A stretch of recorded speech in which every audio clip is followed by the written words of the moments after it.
Good weekend, all. Ira Epstein with your Metal Market Wrap-Up, your weekend edition for Saturday, October 11th, 2025. Well, if you take a look, you can see the gold was up again. The silver was up. Lots going on in the metal markets. We'll talk about that in a minute. This is not a misprint. Copper was down nearly 23 cents. That's just a monster break, any way you want to cover it. Down $33 in the platinum. Look at the stock market decline. It's finally upon you. Take a look at energies. Energies I get.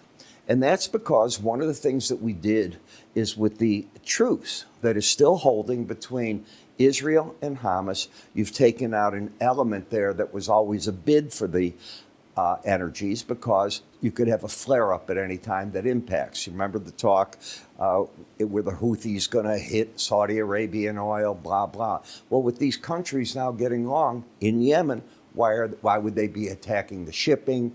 That can free up. There's so much that can go right. You heard what I said. Right. So let's applaud it, because the president did a phenomenal job. He'll be in Israel come Monday, along with the leaders of many countries, as they sign this historic deal.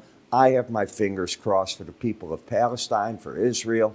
This should be pretty good. All right? Gaza is the new word. We know that. All right. In terms of other news, the rest of it's not so good. You're not going to get government data or major private data of any type on Monday that I can see. China, as you know, by now, if you're reading the news, has shut off the export of rare earths and other critical minerals that the U.S. uses in defense and technology. We don't have a replacement for it. China knew this. They tested the waters just recently. Then we had a detente take place that I've written about and talked about. Well, it's holding. And then the word started coming out. One of the things that you can't keep doing is keep putting on tariffs and keep getting deals like that going. And one of the things that China cannot keep doing is keep producing so much to overwhelm local markets when they go export their goods and put those local markets out of business. I don't have an answer for it. I'm not pretending I do, but that's what's going on. And China picked its point in time. The president responded immediately once he understood what was going on. And I think if you go to my videos, I said, I don't think they have an understanding what just took place. They got it come Friday. And the president now is threatening to add 100% tariffs on all Chinese goods as of November 1st. Why November 1st? Let things simmer down, let the two men or their teams talk, and again, get this settled. While the president says he has no plans to meet with Xi, why not? The only way both sides are going to get this thing done is talking. So I don't agree. I think that this opens the door where you have to talk and figure things out. The London Metal Exchange, you better pay attention if you're a silver trader. Do you remember the fiasco that took place in copper when the squeeze came? And I was one of the first that I realized was talking about it.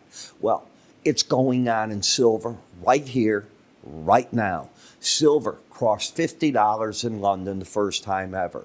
Prices are now starting to go back to where the Hunt brothers had taken the market in silver. If you're trying to go out in the London Metal Exchange, which traders do, and borrow silver, your cost to do so is going up 100% on an annualized basis. And now the free float, it keeps shrinking, because with ETFs, the funds are buying the silver, and that silver doesn't often come back to the market in a large way. So you're getting that squeeze. Cargo planes, the holds, if you read about it, and I recommend you do, they're being hit left and right. How do I ship silver to London to take advantage of this, all right? These are the problems that you have going on right now. Pay attention to them. They're important, all right? All right. So let's go back to the chart action, and let's go right over to the gold. And the gold soared, and it closed up so far for the monthly basis. So far, it's up 3.5%. When we come on a weekly basis, of that 3.5%, you made it all up this week, practically at 2.45%. And I'm telling you, where you closed, you were closer to the high in real trading than you were to where you closed. So the market was probably up another $25 or so. You can see how the chart is just accelerating to the upside. The market has been staying over and fighting a battle ever since November and December of last year when it got over it. Really, that was the end of the game, and the market has been roaring ever since then. It is very hard to buy on a weekly basis because you're over the Bollinger Band. You got to close your eyes now and just say, I'm going in, and you realize it's going to pull back on you, all right? If you don't believe that, wait till you see the copper, and you'll see what I'm saying. You can see how you're just roaring at this point. The gold-silver ratio on a weekly basis, right down here in the 81 area. Then when we get to the silver market, you can see how the market is fighting at the Bollinger Band to stay firm. It is embedded, so until it loses it, not much I can say on that. And in the copper, you're down 3.25% for the week, and it basically all happened on Friday. You can see the market was doing fine, but it still didn't get back under the 18-day average of closes. It's still a strong market. Platinum fighting to get back under the Bollinger Band. So it's only gold that has just roared on the news because it's so popular. And people haven't paid attention to the silver the way that I'm trying to explain what's going on, but it's in the news now. I didn't see that coming in a lot of this either, in the silver, especially a squeeze play. In the dollar index, you've gone from the lower band to the upper band. So I realize we talk about the basement, that people don't want it, but as the world gets into these situations, what currency do you think they buy? I realize so many people talk the negative. It's right in front of you. It's the US dollar.